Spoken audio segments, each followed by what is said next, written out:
Oh, out of control. So there I was, episode number 27 to be aired on 17 November. Title repeat. Never talk to the boss again. Never talk to the boss. Lawman once again. And this is a fun episode. He is an amazing storyteller, and it was a fun episode, starting with some antics in Al-Udeid, as I recall, Fig. Six Gun Sally. We'll just leave it at that. Yeah, you just got to hear that portion of the episode. So before that, he was a full-time support guy in Willow Grove, and he had an amazing story there. Tease that for us. That's a story I'll call an approach article waiting to happen. Jumping Jehoshaphat, what were those boys thinking? Right. For those who aren't familiar, Approach Magazine is the Naval Aviation safety magazine that comes out every month. And Grandpa Pettibone. Yeah, his favorite saying is "Jumping Jehoshaphat." What were those boys thinking? That's all we can say. What were they thinking?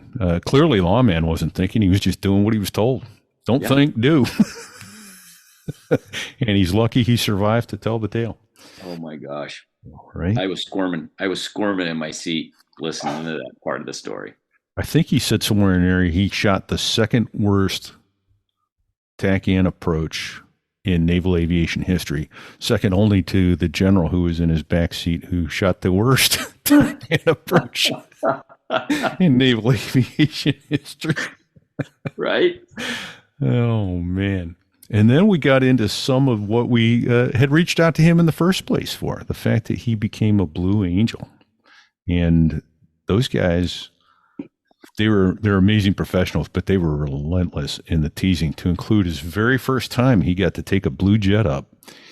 You aren't allowed to wear your blue flight suit until 10 minutes before getting to walk out to the airplane as a newbie. So he goes down and he's got this very set time crunch he's got to make. And he gets down to the locker room. Don't run it. No. Poor bastard. I know, right? So he takes off on that flight leading. And then what happened, Fig? He got smart, right? He was going to help everybody out. That's right. Lesson learned from that is never talk to the boss. Don't do it. It's not going to end well. This here's a true story. Never talk to the boss. Episode 27. At Don't night, sit on the ejection seat handle, in folks. the world's smallest cockpit, Hang on. on the tanker, through the weather. Oh, and to the tanker crew who did that, thanks a lot. We really appreciated that. I'm just kidding. No, I'm not.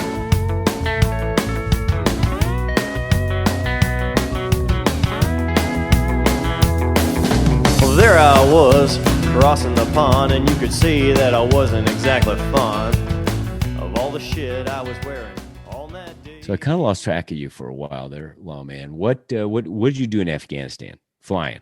Were you flying a Gulfstream or something?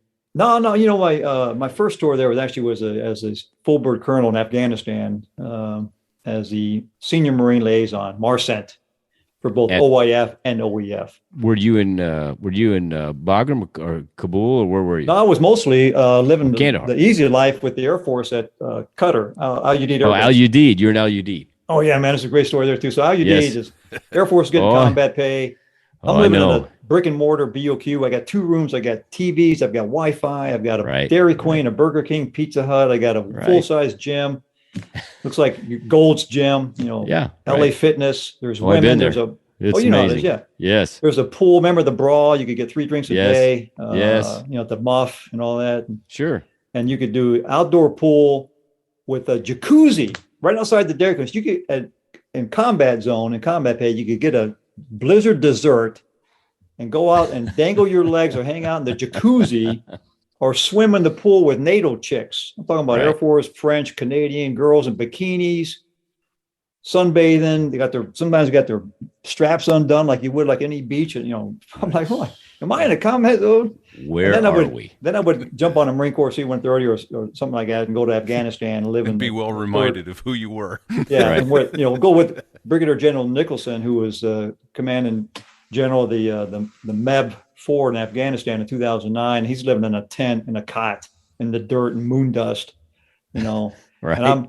So the Marines were having trouble with the ROE. The ROE in Afghanistan was much stricter than the rules of engagement than it was in Operation Iraqi Freedom in Iraq. Right. You'd almost kill anything in Iraq, indiscriminately almost. You try to avoid civilian casualties, but Afghanistan was really strict. So you had to have every I dotted, every T crossed to get a bomb off a jet, especially a NATO jet. Good luck with a French jet or Canadian jet getting them to drop a bomb. So it really became frustrating for the Marines in 2009 to get bombs off NATO jets on bad guys who were killing Marines or trying to kill Marines. And at one point, this full-bird colonel, regimental G3 operations officer, infantry guy, called the Air Force on the phone at Al Udeid in Qatar, who's running the air show. They tell you when to drop a bomb, when you can drop a bomb, with a lawyer involved too, right? Kind of a lawyer's got to be involved. Right. And they were trying to drop a bomb on this pickup truck that had a bomb builder, IED builder, who was racing toward the Pakistani border. And they knew that if you get to Pakistan, he's home free, man. He's gone forever. Sanctuary. Right. So the Marine Corps had a positive idea in this guy. They've got to kill this guy before he gets to Pakistan, but they won't drop the damn.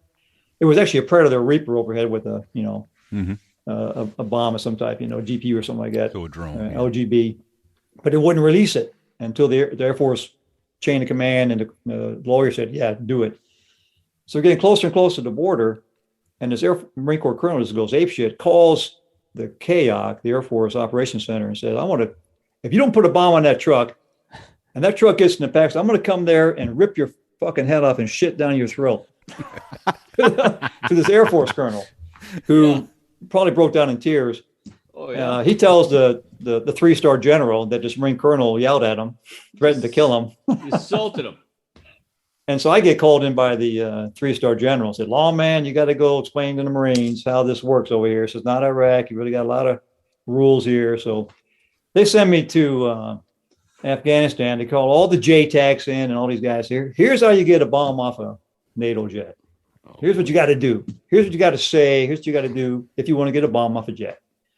All these ROE and all, and explain it to them. So a lot of these guys, are Harrier guys. They're JTACs. They're Ford air controllers, right? Dirty. Yeah, right. Yeah. They're all in combat gear. They're filthy dirty. They brought them all in on helicopters to meet with me at this friggin' tent at this weapons tactics conference, essentially, if you will, and explain how to get a bomb off a NATO jet or a Reaper or a Predator. And so one of them goes, hey, Lawman, how's life in Al Udeid? Some Harrier guy, I think. Don't ask. Hey. I was embarrassed. I go, let me tell you about my BOQ room and the Dairy Queen, Pizza Hut, and all this, and the chow halls and the gymnasium and full court basketball. Oh my God, are you kidding me? And you're getting combat bay? Yeah, sure, I'm getting combat bay. And I said, let me tell you about 6-gun Sally. So when I was at the Air Force Operations Center, these Air Force guys said, hey, have you been in the pool yet? I go, yeah, I've been. He goes, have you seen 6-gun Sally? I go, no. Who's 6-gun Sally? I go, oh man, smoking hot Air Force captain. The rocks is tight, teeny white bikini. She's like a world-class aerobics instructor. And she has 2 like 1880s, Smith & Wesson or Colt handguns tattooed to her hip bones with the barrels pointing into her crotch. Right. So the barrels disappear into her bikini bottom. Yeah. And they called her 6-gun Sally. Yeah. No one knew her real name. Why wouldn't you? So I went to the pool one day and holy shit, there she was. No, and they weren't kidding. Rock star body, like, oh my God, this girl is gorgeous. Drop dead. Yeah. Oh my God. 6-gun Sally, man. So I tell these Marines in Afghanistan, it's a tent full of dirty Marines about 6-gun. Oh, okay, sir, you gotta get us a picture. You gotta go back to the deed and get us a picture. And one guy gives me I'll give you my email address. I'll make sure everybody here gets it.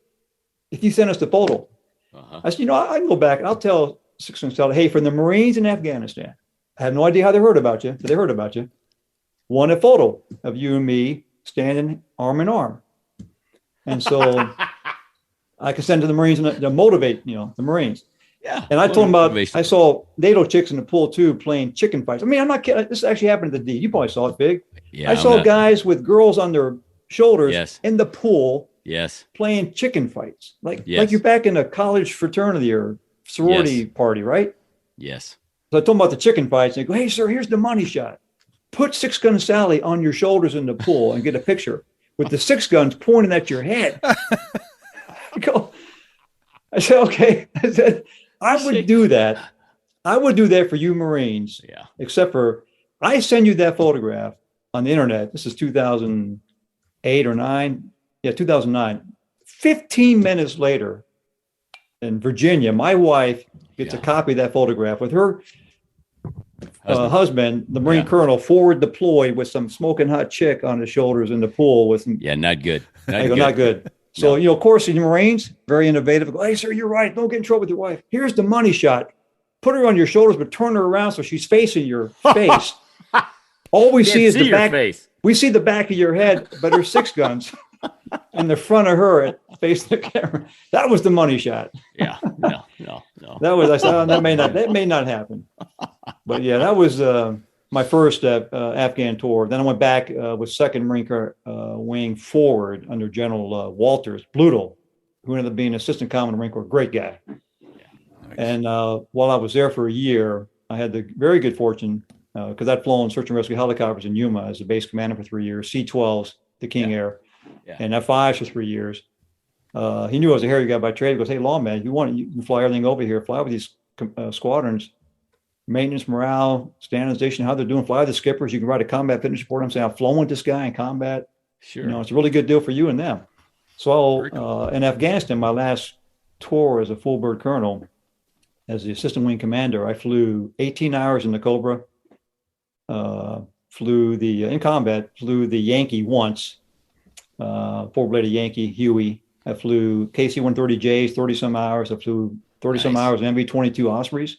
Nice. I flew the 53 Delta. I flew the 53 Echo.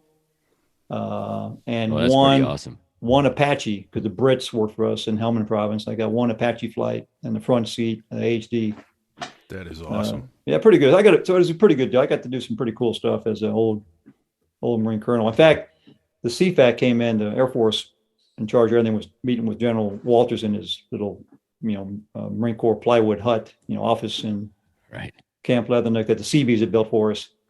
And he's the general in charge of all aviation in Afghanistan, right? The CFAC, commander, forces, air forces, everybody, including us, essentially. Yep. And we're shooting the shit. I'm in there with him. Hey, sir, I got to leave. Good seeing you again. And he was shot down in F-16s over Serbia. And I can't remember his call sign, but a really good guy. Ended up being the Air Force chief of staff, Piper guy. But he said, what are you going to fly, Lawman? Because he knew we had Harriers in Kandahar. I think 223 was there at that time. And I said, no, I'm not flying a Harrier. I'm going to go fly a Cobra today or whatever. He goes, Cobra? He goes, well, you're a Harrier guy, right? I go, yes, sir. He goes, and you're flying a Cobra? I go, yeah, I've been flying Cobras, 22s, C-130s, and he goes, oh, holy the hell, man. He goes, I am the 3-star commander, and I can't fly anything over here. And you're going, he goes, you Marines, they got different rules. I know. He goes, in the Marine Corps, whoever owns the airplanes, if you got a set of wings on, he says, go fly my airplane. Just don't fuck it up, right? Go fly my airplane. Exactly. Yeah. That's awesome. So, Naval Aviation, you can't beat it. Yeah, not a bad deal. All right, so we got to get all this time. We got some other stories we got to get to. Well, I'm gonna segue into this. Big's rolling in. I'm rolling in hot. Oh, so I'm on El Centro Weapons Det. I'm an instructor down in Kingsville, Texas. We're flying TA Force, teaching students. It's in like January. And the Blue Angels are out there doing their winter training. I don't even put 2 and 2 together that you were in the you're number 2 Blue Angel guy at the time, right? I mean, really? I knew it. Yeah. I knew it at the back of my mind, but I kind of forgot.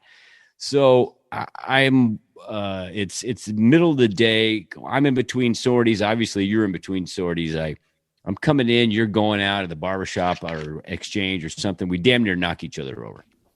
Like, holy shit, Lawman. Holy shit, Fig. What's going on?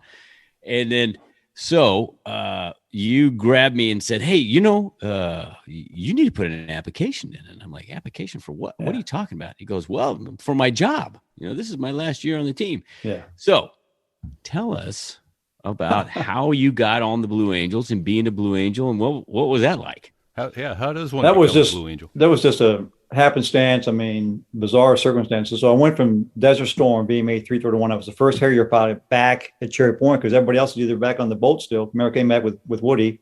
Right. So I came home early. Everybody else is still waiting to come back home. And the group commander at Cherry Point, the MAG, it was the 32 still then, I think? It was MAG 32. Yes. K9 said, "Hey, Lawman, come Right. see me." So we shoot the shit about the war a little bit. And he goes, "Hey, you've been here 5 years. You got to go somewhere, So he goes, "Get yourself set of orders." So I called the monitor that day, and hey, I want orders to training command. Oh, training command, that's great. I need guys. So he said, "Where do you want to go? What do you want to fly?" I said, "Meridian TA4Js, 2 years." He goes, "You got it." So the next day, I got orders to TA4Js. Yeah. Meridian. I go, "I'm going to fly airplanes, man. I don't want to go to amphibious warfare school. No. Who wants to do that? I want to go to school. I want to fly airplanes." So the very next day, K9 calls me back, goes, "Hey, Lawman, I got a better deal for you. Good on you, training command." He's all for it. He was supporting that. Because I got to send a captain, to Marine Aircraft Group 49, Willow Grove, Pennsylvania, with the reserve A4 Mike Squadron to be the operations officer, the active duty guy. Yeah. Take care of business. A reservist, and I can't afford to send these guys who just transitioned, the real A4 Mike guys who are now Harrier guys, because they got to get their Harrier time to be credible and competitive as a Harrier pilot, because A4s are gone from active duty. Yeah. He goes, "But you have tremendous AVAB credibility, so you can afford to go be an A4 pilot if you want. What do you think?" So I went home, talked to my wife real quick, and said, "Yeah, sign me up." So I went back. So the very next day, I get a new set of orders to MAG 49, Willow Grove, Pennsylvania, and they go there to fly the A4. And the deal was A4 Mikes for a year and a half, park those jets in the boneyard, and then a year and a half in the Hornet, F-18 transition. Come on, who would pass that deal up? Right. So that unit was going to transition to the Hornet. BMA one, yeah, because the Gators already had done that. One of the other, down in A4 Mike, down in Jax, right? They went from Jacksonville, I think. They went to Atlanta, I think. Eventually, somewhere, yeah. But the Gators had the F-18, so go, "Oh man, sign me up." A4 Mike, single seat, attack jets to the Hornet. Shit hot, man. I'm going. So I go to Willow Grove, and they had these two piece of shit TA4Fs, Vietnam era 2-seat jets. Yeah. And because I had flown the TA4J since the training command, they said, "You got to get one 2-seat ride before you go. Single seat Mike. No ground school, no sims." So And that's Kick the tires, light the fires. yeah, man. So yeah, exactly. So I'll segue in that real quick. So I'm waiting to fly. I got there in November. Didn't fly because the only T-bird was these, and not knocking the major airline guys, but there was 2 full bird colonels there on the group staff or something, staff weenies or doing something, augment guys who were retiring soon from Marine Corps Reserves, and they were A4 guys forever. And they wanted to get their 2,000 hours, whatever was an A4, and they were taking the only 2-seat jet we had, a piece of shit old airplane, and they'd go bag 10, 15 hours on a weekend cross country. Together? Together. Yeah. And then, keep you out of trouble, and then bring it back broke. So then the jets broke the rest of the week, and they Both fixed it. logging pilot and command time, I'm sure. Right. Yeah, and it was, and the group commander, who was an old A4 guy, Nickel was his call sign. Good guy, but he was, he's taking care of his brother A4 guys. And here's his active duty captain begging to fly, and I can't go fly because these reserve weenies are taking the only good jet and breaking it. So Christmas comes and goes, and we came back in January. The reserves all take block leave. Yeah. And they all come back, and schedule's out. I'm not on it again. I'm like, damn it. But this 2-star general was. I'll say General, let's call him George. All right. So he was a senior Marine aviator in all the Marine Corps Reserves flying airplanes. And he would fly. He was an old A4 guy. And he would snivel, request to fly certain dates. And of course, they're going to take care of this 2-star. Car lined up, BOQ, here's the jet. And it was a night T-bird flight, just 2 hours of fam, get his night instrument, back some nighttime. Yeah. Well, it was wintertime. It had a major snowstorm came through. There was snow and ice everywhere. This captain supposed to fly with him was a Northwest guy, major guy, who didn't make it in, couldn't commute in for some reason, weather, whatever. And so brief time comes and goes. The only other guy there was this 3-year contract guy who was a weasel, who was the only guy I ever know that washed out a 203 twice. What? Yeah. I didn't know that was possible. Yeah, he he was an A4 guy, and then he flew OA4 mics with Hams 32. Then he went to 203 as a captain. Yes. And I went through his logbooks. I had all his logbooks at Willow Grove, and I went through it and see what happened to this guy. And what was this called? Anyway, it doesn't matter. But I went through his logbooks, and you see like FAM 100, FAM 102, 103, FAM 103, refly, FAM 104, FAM 105, FAM 105 again. Multiple flights of, which means reflies. He was fell in flights and then reflying. Then you could see by the names he was flying with all the heavy hitters towards the end. The OPSO, the executive officer, the commanding officer trying to get him through the program. And then there'd be this big gash through his logbook. No further flights, VMA 2203. Then you go to the next page and he's back in the OE4 mic, flying the mic again. So he washed out, but then he married the commanding general's daughter. Oh.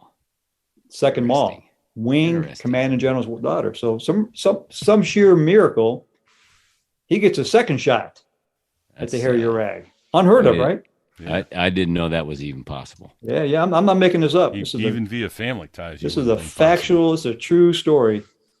And so he goes back to 203, and it's the same thing now again. TFAM 101, 102, 103, 103, 104, 105, 105, just multiple flights. He drug him out. He had multiple reflies. And with the skipper at the end, again, trying, everything they can to get this guy to fly the Harrier safely and efficiently. Not happening. Cannot pass a safer solo flight check. Oh, my gosh. And then same thing, big gash, ruler job, and no further flights, BMAT 203, back to A4s. Hook, call sign Hook. Yeah, I'll go with that. Got the good hook. call sign. So Hook goes, and he's a nice guy, computer geek, smart, brilliant, IT kind of guy, really smart guy. He's now at Willow Grove flying A4 mics as the full-time 3-year contract guy. Then I'm the active duty guy. But he was a seagull. He would not fly unless it was Kavu, perfect airplane, everything's just right. So he was there that night. Seagull is something by definition that squawks and shits, and you have to throw rocks at it. You have to throw rocks at it to go fly. Yeah, exactly. So he was not going to go fly, and it was nighttime. It was snowing, and he's the only other guy. He's a qualified A4 pilot, and the general's waiting. He goes, "I need a pilot to go with me." Oh my gosh! And so Hook starts to cough and sneeze, like, hey, I got this. I can't clear my head. I got a cold. So all of a sudden he goes. He's immediately med down. I got this head cold. But hey, so the general points to me. I'm in the ready room hanging out. Done nothing else to do at night. And what about that guy? Who's he? What's Captain Hancock, Lawman? He's a Harrier guy, but he's with us now. Well, shit. Hey, Lawman, you want to go fly? Yes, sir. Shit, I'll go fly. So Hook scratches out the flight schedule, puts my name in there, pen and ink change, and signs it. Because he was the OPSO. And I'm thinking I'm going to go fly with this godlike, general's been flying this jet for decades. He's going to show me some shit, Sure. So we're suiting up in flight equipment, and he goes, "All right, Lawman." He goes, "Here's the deal, man. We had no brief." He goes, "You're going to be in the front seat. I'll be in the back seat. We're going to fly down to Atlantic City, do some tack-in approaches, come back to Willow Grove and do some PAR instrument approaches at night. Back about 2 hours and call the night. We'll be done." I go, "That's great, sir." I said, "But, I really think I should be in the back seat. I'm not a qualified A4 guy. I don't know how to even start the jet, And he goes, "This is a 2-star general." He goes, "God damn it, Lawman." He goes, "You're in the front seat. I'm in the back. You go out there, just strap me, get the plane cap, and tell you how to start the damn jet. I'll get the walk around." So I go, "Oh my God." I'm thinking, I'm putting my flight gear very slowly now going, I'm a flight time whore, man. I'll fly anything anywhere, but this is stupid. This is like jumping Jehoshaphat. This is going to be an Approach magazine article. Oh, this is good. This is an Approach article waiting to happen. This is the Approach article waiting to happen. The stupid Marine Harrier guy going flying with this 2-star general at night in a snowstorm. Jumping Jehoshaphat. So I dutifully, aye, sir, walk out in the dark through the snow, walking over, plowed banks of snow. This Lance Corporal who's shivering his ass off cold, got to launch this stupid jet at night. And I walk up, say, "Hey, I'm Captain Hancock." I said, "I'll be in the front seat tonight with the general in the back." I go, "How do you start this thing?" He goes, "You got to be shitting me, sir, right?" I go, "No, I'm not." I didn't know how to start it. I knew it was a whole different thing, with the ground cart and all that, and electrical. One finger, 2 finger, 3 1 finger, 2 finger, 3 fingers, yeah, and the 4 whole on. thing. Oh my God! He gives me a quick brief. He thinks, "Are you guys stupid?" I know he's thinking, "You guys are stupid, right?" And I go, "I know." I jump in the front seat. There's got power in the jet, but there's the whole right side of the cockpit is blanked out. There's no lights. There's no lighting on the right side of the jet. I get my flashlight out, my little Navy issue like light for your transponder and your radio and all that. Yeah. Stuff. and everything that's supposed to be lettered or numbered, like placards. This is a Vietnam era TA-4F. Oh, it's all like It's shiny obscure. and worn off. Nothing right? is. I can't read a damn thing. So if you don't know what it is, you don't know what it is. Oh, Nothing is marked. Oh shit! This whole black side. So I go, what the hell? So he gives me the brief, and then the general walks around. He jumps in the back seat. Remember the canopy on the TA-4J? So you got open, Oh sure. Sure. seats It's like between the two guys, and clamshell lifted straight yeah, up. yeah. So he goes, all right, let's start this damn thing. It's cold as shit. So, all right, sir. So 1 finger, 2, 3, and we get this thing started somehow. Remember the 5% around the horn, hit the igniters, and Right. Yes. put it to idle, and the engine starts by some miracle. We get everything disconnected, and he's Generator yelling comes at me. online. Yeah. But then we can't talk. He's yelling at me. I go, what the hell? So no ice, no ICS, no intercom between the two of us. The headsets. He's yelling, damn it, close the damn canopy. It's cold as shit. So remember the mousetrap? Yep. Yep. Raise Yeah, it the up trick to with the get that handle. close. Yeah. I kept bringing it down, but then I couldn't get it. I had to finally figure out, oh yeah, man, you got to, jiggle the thing to get come past the mousetrap. So canopy Right. clear, get the canopy closed. We can't talk. And so he's yelling at me with through the open cockpit about shit. And the plane captain's trying to do this, check the flight controls and stuff. And I go, and the general calls for the clearance delivery. I hear that. I hear UHF just fine. The Yeah, radio. you can't have, no ICS. No ICS. I go, what the hell? And he's yelling at me. I'm checking my comm cords and plugs and pigtails and all that. And I go, we're not going to take off, So we do taxi out though. He said, taxi the damn jet, get him to the run. We'll figure it out. We'll sort it out before we take off. I remember one point I had to power the jet, the nose tire, over a hump of snow, like a plowed, This is over snow this to is get, and then the bad. main mounts over snow to get to the taxiway. This is crazy. Right. We taxied down the runway. And remember the TA-4 has no brakes, no parking brakes. You got to hold the brakes. Right. Right. So I'm holding the brakes on this downhill slant. Well, the general, we're trying to play the radios and stuff. Finally, he says, Lawman, let's just get airborne. We'll sort it out airborne. He yells at me. All right. So we take the active runway, we clear the takeoff, and we get airborne. I'm in the front seat going, okay, I'm just going to cop the power. And about 150 knots, I'm going to pull back on the stick. I'll get the gear up, and we'll go flying. So we get airborne, and at about 400 feet, we're in the goo. IMC, complete IMC. Yeah. I remember the TA-4, I went from the heads up, I'm being a HUD cripple Harrier guy, Right. to a heads down airplane, all It's steam gauges. It's an emergency procedure. at Abba that point. jabba, where's Yeah. my VSI? Where's my airspeed? Shit, where's that? And the general's yelling at me. And I go, what? We level up at 4,000 feet. He goes, ice. We're picking up ice in. I look at the intake switch right there behind you. And you see all this like rime mixed icing. We're in icing conditions at 4,000 feet in Philadelphia. This is Philadelphia.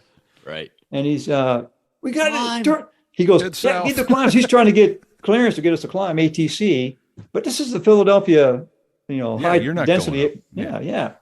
We're motoring at 4,000 feet, and he's yelling, turn the ice on, turn the ice on. I'm going, yelling over my shoulder. Where's it at? He goes, by your right side, by your right side. I reach down and grab, it's dark, completely Right. black void. I grabbed the switch and I moved it forward and it dumped the cabin pressure.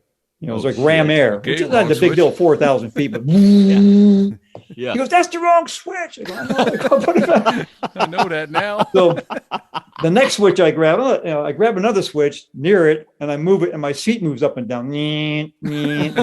So I'm moving my seat adjust. Oh dear God. That's not it. The general's yelling at me. I'm grabbing switches. I'm throwing switches blindly. We finally climb out of there. We get VMC on top. The icing goes away, thank God. And we motor down towards Atlantic City. He takes the jet. He goes, shakes the stick. You know that? I got Yeah. the jet. I got My it. hands Yeah. go up. You got the airplane. And he's yelling at me, fix your goddamn ICS. Okay, got it. So I've got my flashlight. I'm looking around. I go, what the hell? I can't. He shoots a tack-in approach to Atlantic City, which is the worst tack-in approach I've ever seen. And I'm trying to figure out which one is the tack-in needle, the 1 or number 2 needle. Remember that? Oh yes. The one Yes. needle was ADF and one was tack-in. Just 2 needles Yes. Yeah. Yeah. on the HSI. I'm going, which one's a tack-in needle? ATC, we were so far off course, they're yelling at us. Viper, whatever it calls them, was go around, you get way off course. So we go around. He gives me the jet and he goes, all right, Lawman, you shoot an approach. So I shoot the second worst tacking approach in the history of naval aviation. Second while only to ATC his. yelling at us. Oh my maybe God. maybe not as bad as his, but pretty bad. We get waved off. We go back to Willow Grove, heading back to Philadelphia. We're at altitude. Things are calm. He goes, God damn it, Lawman. I got the jet back fixed to god dang ICS. So I finally calmed down. I got time now, and I start playing around with knobs in front of me on the console above my right knee. And I find these two knobs. One is an bigger knob, and that's, oh my God, that's radio volume. That's UHF radio volume. Loud, not so loud. I get the inner knob. Nice. ICS check, loud and clear. Holy cow. It was the freaking volume knob, which is completely obscured. Yeah. So About the knob in front of you that left the damn volume all the way down. What a jerk. Anyway, so we get back to Willow Grove, and he's flying the jet. And I think, okay, we're going to do, he was, hey, Lawman, let's just do one PER to a full stop. It's 200.5 snow, blowing snow. I go, that's great, sir. This is going to land this jet, get it over with. He goes, all right. Good idea. So about 10 miles out on final on a PAR approach, where they talk you down. Of course, remember that? Yep. Controller talks you down, left and right, glide slope, calls. He goes, right, Lawman, you got the jet. I go, I've got the jet. I go, for what? He goes, for the approach and landing. I goes, I haven't landed an A4 for 6 years. So he goes, well, make this one a good one. He said, I can't land this jet in the backseat at night. That's why you're here. I go, you got to be shitting me. So I flew, put the gear down, flaps, never armed the spoilers. I forgot about that because Harris doesn't have spoilers. No. And I flew 150 all the way to touchdown. And thank God we stopped the jet and turned off the runway. We were done. But I got my ass chewed the next day by the full bird colonel, who's an active duty guy, who found out that Captain Hancock, who's not a qualified A4 guy, went night flying with the commanding general, who was not qualified either, to be solo at night. That's why he needed a young qualified A4 guy to take him flying at night to keep him out of trouble. So there was not one qualified A4 pilot in that airplane. No, I mean, not at night. No, not at night. It was, anyway, long story. That's my introduction to flying A4s in Willow Grove. But it was a good deal. Flew the mic, had a blast.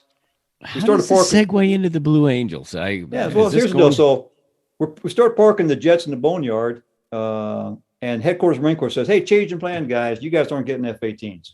What? Everybody goes nuts. You're gonna park your jets in the boneyard, and you're gonna roll the flag up. You're gonna go away. Wow! You guys are all gonna find other jobs. You go do whatever you want to do.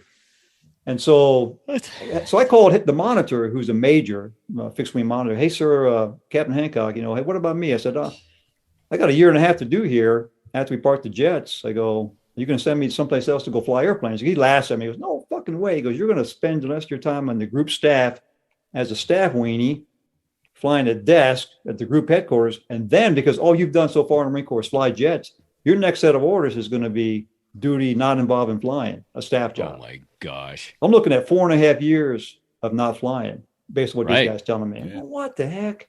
So I was pretty despondent about that. And one of my reserve pilots, who's the North guy, major guy, walked in one day and holds up the message board. Hey, Lawman, here's some F-18 orders. I go, what? He goes, the Blue Angels. I go, yeah, right. That's going to happen. I laughed it off. He goes, hey, man, give it a shot. So these airline pilots, 2 or 3 of them, really kept kind of egging me on to give it a shot.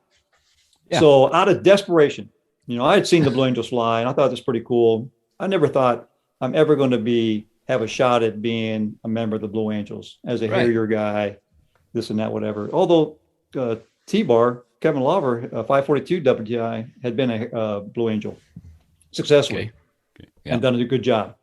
Flew a good jet for 2 years. And so out of desperation, I called the Blue Angels, the applicant's office, who was a Marine at the time, solo pilot. Who was that? Thumper, Naval Academy grad. Oh, yeah. Thumper. Yeah. Yes. Boxing, Naval Academy boxing champ. Really, that was Luke's one of Luke's buddies from the academy. Yeah. In fact, Thumper went on to be got out of the Blues after the Blues and Marine Corps. F-16 guy in F-16 guy, Montana Guard, made general. Yes. Yeah, he did great. Yeah, Thumper was a very big personality, just a great guy, funny, really outgoing guy. So I called Thumper. Hey, quietly, hey, can you send me an application? Yeah, Lawman. He knew me from the fleet, I get the application. I filled it out. I had to have my commanding officer's endorsement. That's one thing I need. So I had to go to my skipper, who was a reserve guy, airline guy, Majors.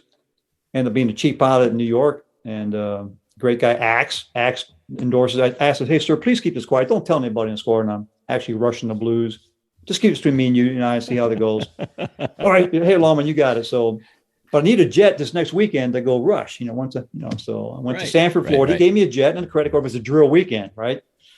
So I disappear on a Friday or Thursday, go to Sanford, Florida to meet the blues. You got to rush. They got to meet you in person, right? Right. Got your application, all that bullshit. I'm familiar with this, Lawman. Oh, yeah, I'm familiar with man, this whole thing. Yeah. So I go down there and park my A4, and I go to reception that first, like Friday night at some club, right? Or some Blue Angel reception, And of course, all the Navy guys from Cecil Field, all the Hornet guys are 2,000 hour, 1,000-hour Hornet patch, hours and Top Gun patches, and a bunch of Marine F-18 guys were there, and a couple other cats and dogs like me. And I remember, I'll never forget, I'm standing amongst all these applicants, all these fighter pilots, Hornet guys, with 3 or 4 of the Blue Angels, including Dino, who's a slot pilot, who was 6'4", big guy. Right. And somebody was buying beers, and somebody starts handing beers out. And some Navy pilot hands me a beer. Hey, here you go. I say, I appreciate that, but I don't drink beer. I'll go get myself a Diet Coke or something. And the guy out loud in front of the Blue Angels, and everybody goes, "Why you don't drink beer? Well, goddamn it, the Blues ain't going to hire you because you at least got to be a social drinker." I go, "Well, I'm not going to drink a beer to be a Blue Angel. Sorry. I apologize. Don't mean to be disrespectful, but I'm going to go get a Diet Coke or something." Yeah. So I go, "That's strike one." They go, "Well, apparently you got to drink beer to be a Blue Angel." So, holy shit. Well. And the Blues didn't say anything. The Blues, I learned this later on, there's no feedback, right? You know that, Fig. Yeah. They're just watching. No. They're just watching and observing. I have no idea if that's true or not. So I think, well, strike one. And then Dino, the 6'4" Blue Angel, walks. Hey, so he sees my patches. Hey, what are you flying? I said, I'm flying A4 Mikes at Willow Grove, Pennsylvania. He goes, A4 Mikes, Willow Grove. He goes, isn't that a reserve outfit? Oh, yes, it is. But I'm active duty. Now he's thinking like TAR, Navy contract guys. Yes. I said, no, I'm not a contract guy. I'm a no kidding active duty. But no, you're not qualified. You're not a qualified applicant, Law. I hate to tell you this, buddy, but you got to be active duty to be a Blue Angel applicant. I go, I am active. He goes, no, you're not. So he walks away. I go, well, shit, that's strike two. That's 2 strikes. That's 2 strikes. The freaking, slot pilot thinks I'm not qualified to even be here. And then I hung around the rest of the weekend dejectedly. And then I got my little A4 mic and flew back on Sunday evening back to Willow Grove. And of course, all the airline guys are gone by then. They escaped, from drill weekend. But I parked my jet, go inside, do the paperwork. On the whiteboard in the ready room was a sign somebody put on a whiteboard. Hey, Lawman, the Blue Angels called and said, next time, bring more beer. Oh, geez. That's strike 3. Shit. And then the monitor calls me probably the next day, Monday, and says, hey, Captain Hancock, I see you applied to the Blue Angels. I said, yes, sir. He goes, pull your application. You're wasting your time. You're wasting your time. You are not going to the Blues no matter what. You will fly that desk for another year and a half once you park those jets, and you took 3 year orders, and you're going to stay and we'll go for 3 orders. You got me, Captain Hancock. I said, so you can't make me pull my app, right? He goes, no, I can't make it. I'm telling you, strongly advise you to pull your app because you ain't going to the Blues. Click. So I go up, so I was going to quit, but these airline guys, I told them what happened afterwards. I go, oh man, just don't quit yet. Go to another show. Yeah. Try one more show. So I went to a show in Detroit, and there wasn't many Hornet guys hanging around. So I got a little more time, FaceTime with Dino and some other guys. And I said, hey, and I showed Dino my ID cards. And let me see your ID card. He pulls it out, and we compared ID cards. Because, reserve ID cards are a different color, right? Right. So this is the same. I go, exactly, Fig. I go, look at my ID card and yours. They're he goes, right, off the active duty. He goes, oh, man. He goes, okay, I apologize. He goes, so you are qualified to be here. So now I'm a qualified applicant. I did one more show at Cherry Point. And then they do the finalist selection, right? So I got lucky, got selected to be a finalist where they bring typically 3 guys per position that's open. So 3 Marines, the 1 Marine slot, and all these Navy guys down there. And then they interview you. And the hardest part of that is the 16v1 interview process. So all 16 officers interview you at one point. They bring you in, everybody shakes your hand, and they sit you down. And they put me in a chair at the very end of this long conference room table. And when I sat down, somebody, I think purposely, had lowered the chair as low as we could go. Oh, so yeah. I'm like way down here, I'm looking at the table right above my eyes, and they're all looking at me. I'm trying to find that damn lever, move the chair up, They go, are they fucking with me? And then they start rapid firing your questions, right? And anything goes. They can ask you anything. Sure. And so I'm answering questions best of my ability, and and you're a little bit nervous, of course.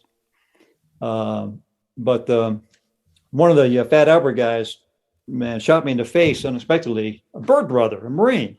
Yeah. Come on. Say, hey, Lawman. He goes, tell us a funny highway patrol story.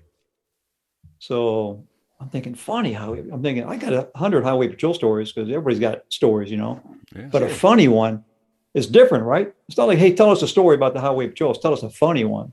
I got 16 guys looking at me like, make us laugh, Lawman.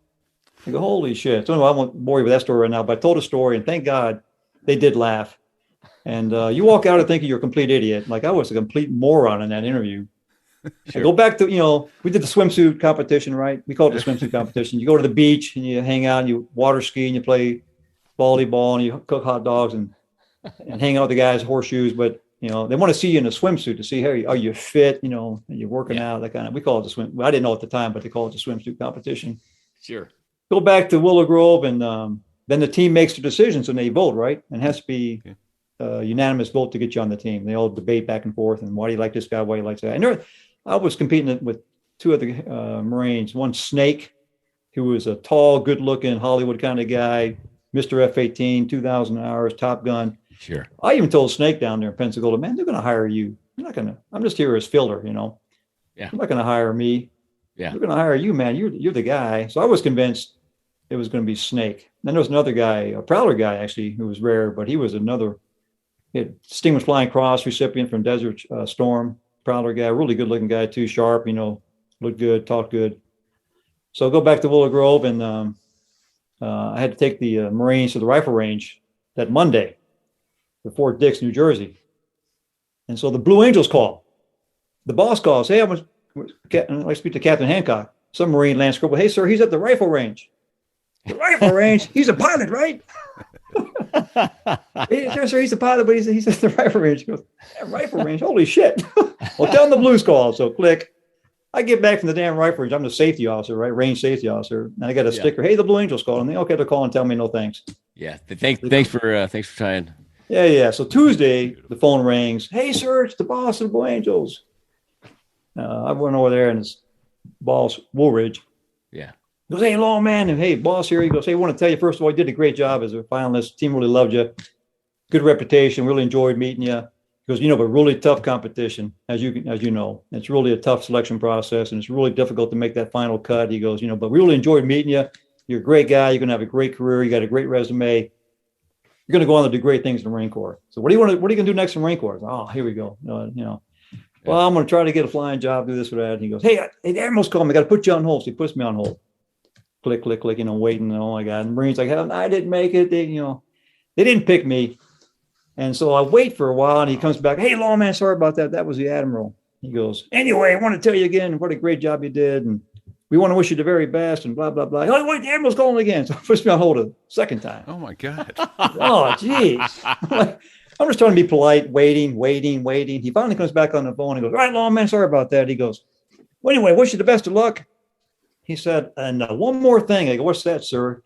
And I didn't know, but he was on speakerphone in his office, and all the other 15 officers on the team were there with him, and they all yelled at the same time, welcome aboard, asshole. And I thought, wait, what was that? I go, is this a joke? Now I'm thinking, this is a joke, right? He goes, no, Lawman, we picked you. I go, what the hell? He goes, we'll call you later. Click. So the best part about that story was I got a phone call soon afterwards from the monitor shop, headquarters of Marine Corps. Who was super happy with you. That same major who told me pull my application, weeks earlier. Hey, you're not going to pick you. We're not going to send you. You're stuck. Yeah. And he goes, this is Major, Frats. He goes, well, God dang it. A miracle of all miracles. The Blue Angel somehow picked you. I got to send your ass F-18 training. He goes, when do you want to go? I said, tomorrow. That's right. Oh, that's an awesome story. Yeah, anyway, I saw it really was just a sheer luck, right time, right place. Who knows why they pick you? I got lucky. That's awesome, dude. And I what a great story. Yeah, man. So that is cool. But Well, do you have a minute or two to talk to us about flying with the Blues? Yeah, certainly. So real quick, so I get sent to Cecil Field, right? VFA 106, the Gladiators, was at Cecil, Florida at the time. Now they're up, of course, in Virginia Beach. That was a rag. And, that was a rag, right? That was a rag, yeah. So Yeah. I got, man, like, and I'm an ASAP. I mean, the Blues have priority for a lot of stuff, and you get treated pretty well. So I show up Pensacola. They send me to Cecil Field with the Navy guy, who's also not a Hornet guy. He's a A6E pilot, LSO type, really good guy, Daddy. And so Daddy and I show up, and we made a pact. Hey, VFA 106 is a huge rag, Marines and Navy, IPs and students. I said, just don't tell anybody. Don't wear any Blue Angels, because the Blue Angels gave us all kinds of Blue Angel patches and shit and all kinds of shit, jackets and stuff. Hey, we're going to wear green. Of course, we're wearing green suits. We're going to go incognito. We're just two knucklehead Navy Marine guys coming through the, some kind of modified flight syllabus, to go in. Nobody knows who we are. Don't even mention the Blue Angels. That was our goal. Yeah. Of course, some of the instructors had rushed against us, so they some guys knew who we were, So day one, we're at AOM. It's like, 60, 70, 80 guys in this ready room, and the OPSO stands up. Mo, I think was his call sign. He's going through all the standard bullshit. And then he goes, all right. He goes, where are the Blues Brothers at? Oh, shit. And I go, oh, my God, no. And Danny, I look at each other. He goes, oh, and they're somewhere. You guys are here. We're wearing khakis and, Charlie's day one, Yeah. God damn it. The Blues Brothers are here somewhere. Stand up, you knuckleheads. And we wouldn't stand up. He goes, God damn it, Lieutenant, hey, Daddy and Lawman, stand up. Shit. So we stand up. Everybody's looking at us. He goes, these two guys with the newest Blue Angel pilot selections, they're here to fly. They're not a Hornet guys, so we're going to give them about 20 some hours in a Hornet. So treat them nicely. Be nice to them. And good luck. And everybody's look. Now, some guys, I got told by a good friend of mine who worked in ops, schedule writer. He goes, hey, Lawman. He goes, I got to warn you, man. He goes, some guys are gunning for you here.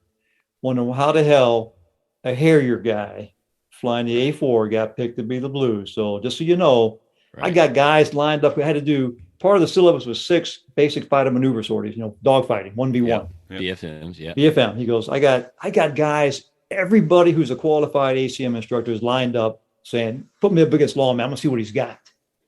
He goes, man, so the gauntlet's thrown, man. Here we go. I'm going, hey, yeah, here we go, So I got through that. And if you could fly the Harrier well and the A4 well, and I was both a Harrier ACTI air combat tactics instructor and an A4 mic.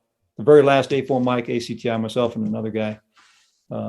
You probably did okay. Geometry, because now you have a handicapped jet, and you used to fly to Harrier could do some magical stuff, but it's not a Hornet or a Viper, right. And so you're always working really hard in a Harrier to get the best you can out of that jet. So you take that. And put it in a Hornet, this magic airplane, you can do pretty well, So nice. I didn't embarrass myself, thankfully. And only thing I did stupid at the RAG was they had all-weather intercepts, You had to, You had to do that? Yes. And I had, zero radar time, right? Because the AV I flew was cold-nosed day attacks. Yeah. You, all three of us, my friend. Man, I'm like, what the hell, man? I got to fly the radar. Oh, shit. So they gave me some ground school.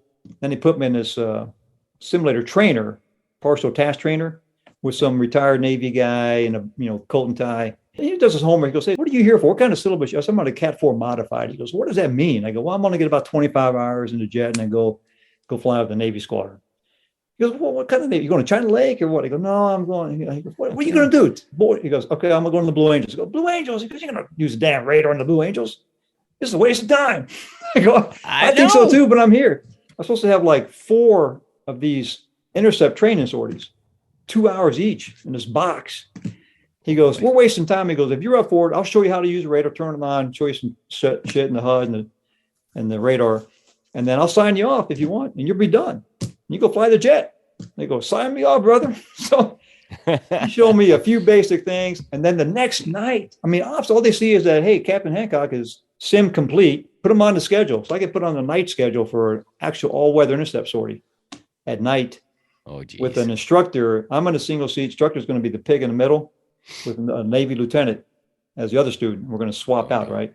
No. So go through this really detailed brief, and he's grilling this other student, the real student, on the Sparrow, sidewinder parameters and radar intercept geometry and the calls. And I'm like, I'm just taking notes, man. This student's talking. I'm writing down notes on my kneeboard card. Right. He said, I'm going to put you on the far end, Lawman, feet wet. I'll be in the middle, and the student will be near the shore, and we'll swap out. So we take off.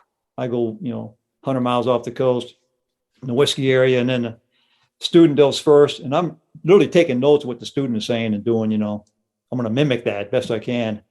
And the shooting, it's supposed to be a forward a BVR shot, sparrow shot to a stern conversion, Fox 2 sidewinder kill stern, right? All on radar. All on radar, yeah. Yeah. At night. Yeah. So, and we didn't fight at night in the Harrier, right? No. Never did that shit. Hell, we bombed under flares at night, and that was an emergency. Yeah. So I'm out there like, oh my God, I'm going to get it down on this sortie. And so student does a really good job. And okay, Lawman, you ready? Yeah, Lawman's ready in the east. IP's ready in the middle, and fights on tape. So we turn in, and this is nighttime along the Florida coastline, and there's all kinds of traffic out there. It's not just the three of us. My radar is picking up all kinds of targets. I lock a guy up, and you're supposed to do a BRAT call, bearing range altitude target aspect. Lawman's got a target, and I call out he goes, "That's not your target." He goes, "Damn it!" Unlock that guy and grab another guy. Meantime, we're motoring each other. Going from LaGuardia to West Palm. Yeah. It's probably you or somebody else out there, a United guy or an American guy or FedEx or somebody. I locked on to 3-4 different targets, and it wasn't my target. In the meantime, we're closing the gap. I'm like, shit. So I go, man, I'm going to play the Harrier game. I'm going to go to the bottom of my block. We're in blocks, right? Yeah. I'm going to offset 30 degrees right, go bottom of my block, and look for an anti-call light about where this guy should be. And sure as shit, I see an anti-call light. I point bore sight him, get a radar lock, and call it a short range Fox 1, of the spare, which I've never done before in my life, And then I visually pull to a 6, get a tone on the sidewinder. Fox 2 kill, F-18, 15,000, Angels 15, heading east. That's a kill. Yeah. Good job, Lawman. We did 2 or 3 of those, and then we knock it off, go back and debrief. And he pulled the student's tape, looked at every second of it. Thank God he didn't pull my tape. He just seen this complete bullshit. I was fumbling my way through that, bullshitting my way through it, doing Harrier offset tactics, just to visually point at a guy and shoot him. Anyway, so I get to the Hornet Rag, and I get to the Blues as a qualified Hornet guy, about 25 hours in the jet. And we're getting ready to go to an air show I get there on a Wednesday. Thursday, they're going to transit to El Paso, Texas for an air show. The current team, which is a very end of season, really tight. They got their shit together, Yeah. And we're going to bird dog them. We're going to do right seat, just watch these guys, watch and learn. So the OPSO Thumper says, "Hey, Lawman," he points to a jet on the flight line. He goes, "See that that blue jet out there with no number on it?" He goes, "Take that jet to El Paso tomorrow through Abilene, Texas, Dyess Air Force Base. That's our spare jet. Now we got, spare pilots. We got spare single seat jets instead of the 2-seat number 7 jet. It's a good deal for them."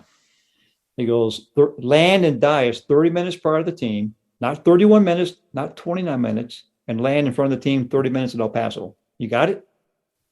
I said, "Yes." I go, "What about how you guys launch?" He goes, "I don't have time for this shit. Go talk to a crew chief. Get that jet to El Paso." And you know what his final words were me? No. Guess what? Don't fuck it up. There you go. Yeah. Don't fuck it up. I saw that coming. Yeah. So I go down and talk to a crew chief, because the Blue Angels do a very choreographed launch. Right. Even if you're single. Every time. It's the same way every time. Yep. Right. The smoke and all that is very different than a fleet Hornet launch. I go, so plane captain, crew chief talks me through it.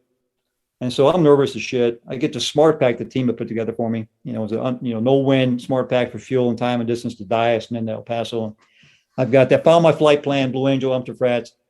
And I walk, and as a newbie, you can't wear the flight suit, which are tailor-made by a shop in Pensacola called Feminine Flares, a ladies' bikini shop. Nice. But the guy there had the contract, Sam, and you went to this ladies' bikini shop, swimwear shop, to get fitted and Blue Angel flight suits. It was bizarre.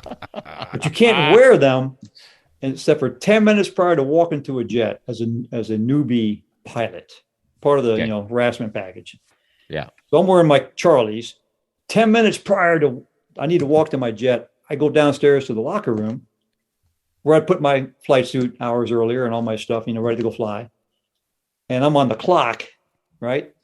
Yeah. I got to be there 30 minutes prior to the team. And I start putting my flight suit on. I can't get my flight suit on because some other pilot has stapled all the legs and arms together with hundreds of staples.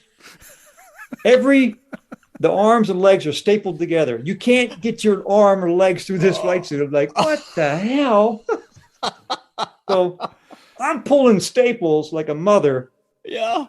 I finally get this flight suit on, boots, grab my bag, walk toward the jet. I was pulling staples out all the way to El Paso, Texas. Yeah. Pulling them out. I couldn't get them all out. Oh my god. These things are sticking to me all over the place. I get to the jet. I'm determined to fly the spring because I heard about the spring, 30 plus pounds of force on the stick the blues fly with. So I had to spring in there, and I taxi out somehow miraculously, and I take off. First time in a blue jet, solo, cross country to Dias with a team 30 minutes behind me. And I flew that spring for about 20 minutes. I go, you got to be shitting me. These guys fly in air show. Oh my God, how do they pull G's? So there may be some non-aviators listening. So this spring you're talking about, it's like a bungee cord that has what, like 30 or 40 pounds worth of pressure? They can adjust it, but about midway through, at least winter training, it's up to the final four holes they can adjust the tension on. But basically, if I recall right, it was 4 mechanical springs. It was like an old exercise, one of those bungees you exercise for chest, pull. Yes. Tension. And they would take the electronic countermeasures panel out of the in between, in forward of the stick, console, and they would attach this mechanical device that some engineer at Pax River came up with, because they found out that the fly-by-wire flight controls in the F-18 didn't work well enough. You would lose some backstick authority on the backside of a loop in some cases, so the fly-by-wire logic with the full nose down trim, they called it FND. Every other Blue Angel airplane in the history of the team, they flew FND, full nose down trim. Take the cooler cap, run the trim all the way till it stopped. Wow. Phantoms, A4s, F11s, we name it. And that gave you an artificial force. So you can hold still. And the whole purpose is fighter airplanes, even go back to World War II fighters, are highly maneuverable, very sensitive. And you want them to be a highly maneuverable jet in a fighter combat environment. You don't want to be ultra sensitive when you're flying 2-3 feet and sometimes closer, rolling a loop in close proximity to the jets. The jet's too sensitive. The stick's too sensitive. You breathe on it, it moves the jet, it moves you. You're out of position or you're hitting each other. So you want this force that I'm either holding what I got with a lot of force, or I'm going to relax just a little bit in pitch, or I can pull just a little. You could really finesse it with 30 pounds of force on a stick. It does work. It allows you to fly very close to other jets and control the jet primarily in pitch. You are really hold what you got without, or relax a little bit or pull a little more. It really does work, but it's a bear to get used to. Okay. And could you take the tension off? No, you couldn't take it off. You could actually trim more into it. They had Blue Angel software that was different for the Blue Angel jets, Blue software, they basically called it. You could run more trim down. Some guys, the bigger guys, I never really did that, to be honest with you. I was really struggling with what I had. But a couple of guys like Snooze, my number 3 left wing, my first year, big guy. These guys were all, my first year, the next smallest guy was 6'2" and 215. Oh my! Then there was Lawman, 5'8", 145 pounds. Yeah, you and I were the same size at the same time. Oh yeah, even for the big guys, they struggled. Right. There was a Phantom pilot, famous Burner, who was famous, and I actually met him in last year at Pensacola Air Show and asked him about the legend of what he did. He was struggling in the Phantom, which is a big manly jet, to stay in formation. The 1 hour, sometimes 1+ training sorties twice a day, winter training, 6 days a week, twice a day. I mean, it's painful physically. And he couldn't do it. His hand and arm would give out. He couldn't complete a training sortie. He says, hey, Burner, you've got to finish a sortie. We got to cut you loose, brother, and bring somebody else back. Because you can't not finish the training sortie with us. You got to do the whole thing. Yeah. So out of desperation, he secretly had his crew chief bring ordnance tape, and he taped his hand to the stick with ordnance tape. Wow. Now, if he had to eject, which happened in the Phantom, especially, they lost a lot of airplanes, he was going to lose that arm. Yeah. But Burner was willing to give up his right arm to be successful with the Blue Angels. That's how desperate guys could be. I'd give my right arm to be a blue. Yeah, man, exactly, yeah. So I flew that thing for a while, and I go, holy cow, it was worse than I thought. And I was pretty fit, I was a strong, fairly healthy Marine. Sure. So I took the spring off and just flew like a regular F-18, fleet F-18, on my way to Dias, right? So the plan they gave me was a no-win plan. Well, I got a wind in the face. So I'm looking at fuel and doing my calculations. I don't want to screw this up, my first cross-country in a blue jet. And the winds at Dias talking to Meecher on the way. We're 90 degrees off this long, 12,000 foot Air Force runway, but 90 degrees off from the north at 30, gusting to 35 knots. Well, you got to be kidding me. The F-18 crosswind limit is 30 knots. They go, come on, God, give me a break. My first landing in a Blue Jet, I'm at the limits or maybe exceeding the limits of the crosswind. They're like, oh, come on. So I think, man, if the winds don't, and my fuel was right about maybe 2.0, and the overhead SOP for the Blue Angels was be overhead the airfield at 2,000 pounds of gas. I'm thinking, I might barely get there with 2,000 pounds, plus the winds. I go, I got to have plan B. So I'm starting looking at, pulling on my charts and thinking, hey, what's a decent alternate I can divert to short of Dyess Air Force Base? So I called Micho, find a place. I can't recall what it was. It was north, and I formulate my plan. I got a gold note to at some point. I said, okay, if I get to this TACAN fix and I don't have this much gas, or the winds aren't kind of close to 30 knots, I'm diverting north to whatever. And so I thought I had a great plan, right? It makes sense as a fleet guy, right? Sure. And so if you're a fleet guy and you're 30 minutes ahead of your squadron mates and you got this essay maybe they don't have on winds and weather and fuel, what are you going to do? You're going to call back So I call boss. I knew they're freaks. I get on the 6-plane Delta Blue Angel Delta formation freak common. Boss, Lawman. And there's a pause. Yeah, this is Boss Lawman, go ahead. And I went on, blah, blah, blah, blah, blah, blah, blah, about the winds and the weather and crosswind and bingo fuel and alternate and all this. And I think I'm being a hero. Right. Telling the boss, all this, I've already got suitcased, passing on to him all this global essay. Yes. He says, hey, thanks, Lawman, great job, appreciate that. There's a long pause at the end of my little tirade. And then Dino, the 6'4", very imposing slot pilot, comes on the radio, goes, Lawman, get the fuck off this frequency and never talk to the boss again. I go, oops. I didn't even mic click that. I didn't like click. Click. No. I didn't even say copy, Roger, nothing. I just shit. He was serious. He was pissed. Yeah. Go, what the fuck?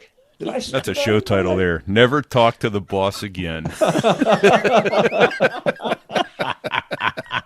So thankfully I landed Dyess. I continue. I get that, go, no-go point. I go, shit, I'm pressing, man. I'm going to roll the dice. I get the Dyess. If I ripped the gear off this airplane, they told me. Yeah. In the Harrier, remember, if you flew a rolling type landing, you would crab into the winds, wings level, crab approach, and then kick out half the crab in close, right? Remember that technique? Yep. Believe it or not, the F-18 NATOPS, identical. I didn't know that because Harrier A4 Mike was wing down top rudder. Right. The Hornet was a wings level crab approach, kick out half the crab angle in close. I go, shit, I've done this in Harriers. I'm going to try this in Hornet. Of course, in the Harrier, you may be doing 60 knot rolling vertical landing.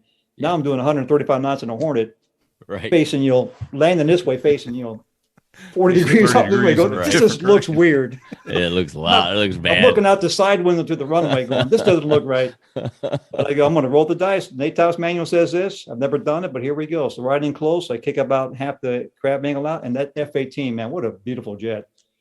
Not like the Harrier where you're going down the runway, crowning with the outriggers. Tipping it up on one wing, tip and everything. Down, trying to go to power nozzle braking and not screwing things up. And, shitty brakes, no drag, shooting no tail hook, right? And the Harrier on a fast landing. The Hornet, man, this thing, the monster landing gear. It lands beautifully. It tracks straight down the runway like no big deal. Got great brakes. I go, that was not an event. Shit, that was nothing. I taxi clear, and I run in the base office and goes, fuel my jet and get me the hell out of here. Of course, they got this. They think I'm a Blue Angel. I'm not really a Blue Angel. I'm wearing a blue suit. I'm flying a blue jet, but I'm not one. I'm a knucklehead new guy, man. Just get me gas and get me out of here before they see me. Yeah. So, sure shit, the Blues land behind me, and I thank God I was out of there quick. I landed 30 minutes prior, and I made the timeline. I got the hell out of there, and I flew to El Paso. And thank God I didn't dick it up. I get to El Paso and deliver the jet. Then I got changed back into my Charlies. Right. Team lands. We go to the debrief. They got to debrief the transit, right? Sure. And I'm waiting there, like quiet as a mouse on the sidelines. And they go around the table, and it gets to Dino. And Dino, number 4, goes, right, Lawman. He goes, God damn it. You know why you can't talk to the boss? I said, no, sir. He goes, I didn't know this. He goes, the Blue Angels, even on a cross country, even when they get there altitude, they take the springs off and they fly like the fleet, but they go to fleet parade, nice loose formation. They can relax. They're not flying with 30 pounds all the way across the country. Yeah. They come off the spring, but the boss still talks as if he's flying a maneuver, which means he comes 1 degree left or 2 degrees right. He's saying, coming left, 1 degree, coming right, 2 degrees. And nobody moves their jets until the boss keys the mic and says what he's doing. He can't climb or descend 20 feet, 100 feet. He can't, if ATC, hey, Blue Angel 1, descend, maintain flight level 320. He can't move the jet until he keys the mic and says, ease and power, a little drive. And then all 6 jets move based on his words, letters, cadence. Right. They don't just fly like fleet parade. Boss does what he wants to do, and we all just kind of follow him, Yeah. None of that. They don't move the jet. Boss doesn't crack a throttle, move the jet without talking. He goes, so all 6 jets are suspended in space while you're yapping on about fuel and we can't turn 1 fucking degree left or right. Don't talk to the boss. I go, oh, I got it now. Yeah. Never talk to the boss again. So they said, now, Lawman, put your damn flight suit back on. You're going to be in my back seat for this practice show. Oh, man, cool. I get to finally fly in a Blue Angel jet in a show, man. This is what I signed up for. You're flying with Dino in the slot? I'm in Dino in the slot. All this right. is a very accomplished, experienced end-of-season team. They're tight. Yeah. These guys got their shit together. Yeah. I jump in Dino's back seat, and we get on the runway, and we do the burner takeoff or the afterburner loop on takeoff. And as soon as 2 and 3 and 4 and boss are airborne, Dino's sliding underneath the number 2 jet. And I could have literally reached up, a guy named Fudge who's flying that jet. Yeah, Fudge Packer. Yeah. Last name Packer. Great guy, Navy pilot, Alaskan Airlines captain. Fudge is flying number 2, and I could have literally have touched his jet without a canopy, sliding there. And I go, oh my God, into the slot. And then boss's afterburners are right behind us, kind of. I was like, loud as shit. And up we go. And they were in a tight diamond 3-foot set, maybe tighter. Up over the top, down to maybe 150 foot, 200 foot AGL bottom. I'm watching all this metal in my face. I got wing tips in my face. Boss's jet is right there. I'm looking at, Fudge's and number 3 Snooze, left wing. Their faces in total concentration. They're flying paint. All they're looking at is boss. Yeah. And boss is talking, this sing-song, rhythmic, walk in the park, everything's cool, thing they do, how they talk and fly. And my first thoughts on the backside of that loop, pointing vertical nose down and diamond set, looking at the runway, thinking, we're going to hit the friggin' ground. Yeah. There's no way we're going to pull out of this. I go, right? we're going to hit the ground. I go, holy shit.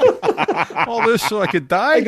I knew where the seat adjust was, and I lowered the seat to get away from the wingtips who were right there on top of my canopy, because the F-18 is a living wing and it's flexing.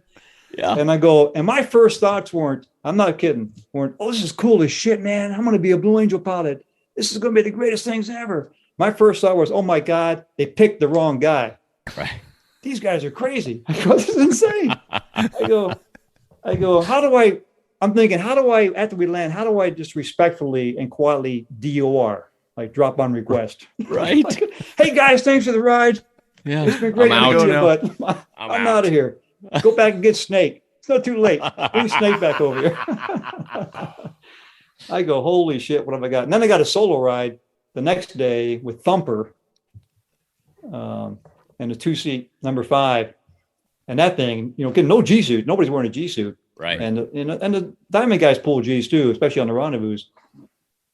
But you're pulling 7.5 G's, limiter to pull, rapid onset rate, negative G, eyeball out kind of stuff. Yeah.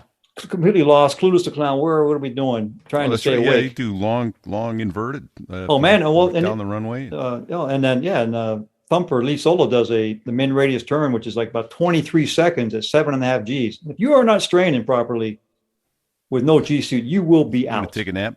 Cold. Yeah. You're gonna take a nap. Yeah. Yep. Yeah. So that was my introduction to flying the Blue Angels, was as a newbie, just watching them and going, holy shit, hang on. Right. And then I can tell you about day one if you want. You got time here? About my first actual day as a Blue Angel number 2.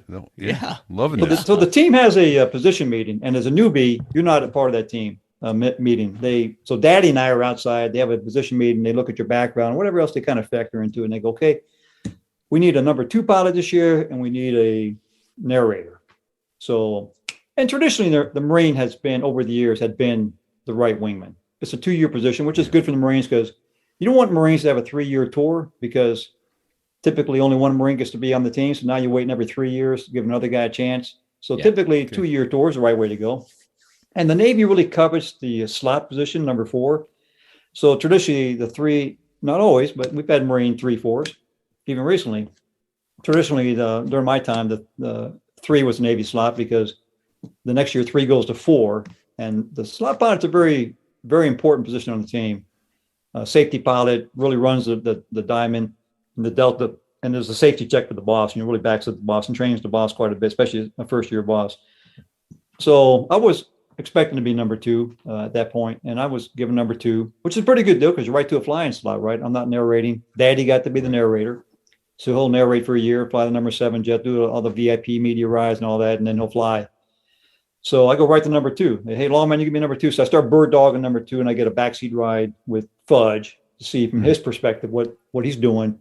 And now I'm talking to Fudge a lot because at the end of the season, on Saturday air show in Pensacola, the next day, Sunday, if you're an old guy, you're gone. Your parking spot, your name is ripped off the chain link fence. I heard that once. Yeah, you walk out and you back out of your spot and your name comes down. You're done. Yeah, man. You clean your desk out on Sunday. Get your shit out of here. You're done.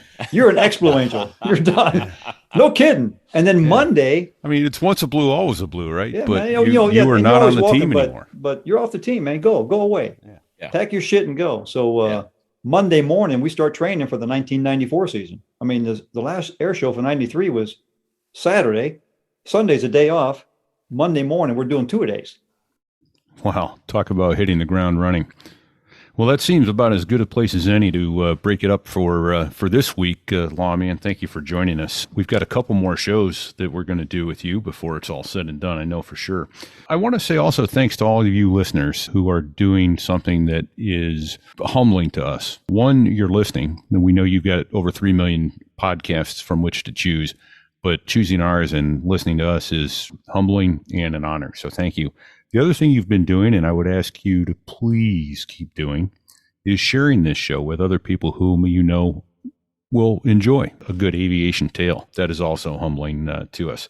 One of the best ways to help our ratings is if you are using any Apple devices is to use the Apple Podcaster app. That helps our numbers.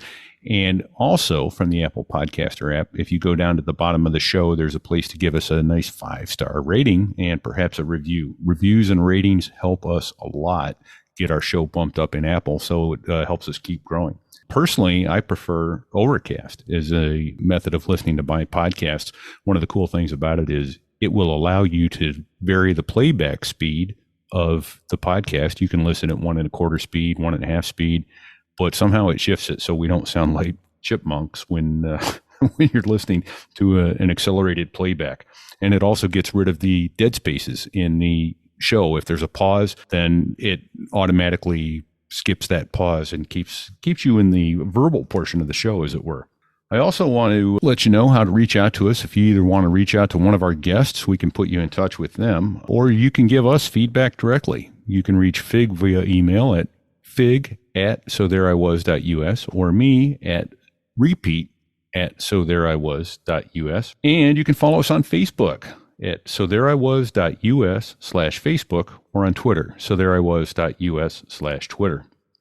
Thank you also to our sponsor, Robin's Bird Brain Designs. She is doing a really cool thing for Christmas this year. If you want a custom gift for somebody to show them you've put a lot of thought and effort into it, get some custom etched slate coasters.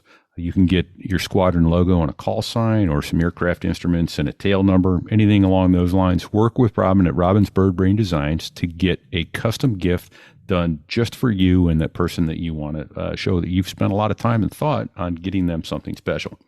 You can see the link to Robin's Bird Brain Designs on our sponsors page, sothereiwas.us, and then there's a link right at the top for sponsors. We do have a glossary page up on sothereiwas.us, so if we mentioned a term that you didn't hear or didn't understand, I should say, go and look for it there. Special thanks also this week and every week to Dos Gringos. Dos Gringos are letting us use their music for our podcast. These are two former Air Force fighter pilots who started playing guitar together, and it got crazy from there. Look forward to having them on the show here in the very near future. Thanks also to Dave Hamilton over at the Mac Geek Gab. He hosts that podcast, which is a great tech podcast. You can find them at mgg.fm or macgeekgab.com. In the meantime, we'll see you next week. Stay safe, North Atlantic, man, it's over. Now about 4 hours into the flight, well, I got a little nervous because it was still night. I'm on the wing of the tanker, man, and I gotta piss.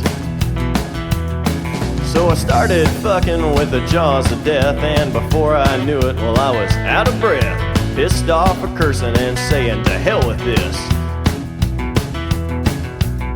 And I seriously considered just pissing my pants. So finally got the fly undone, and I knew the next part would be twice as fun, trying to get the gopher to pop on out of his hole.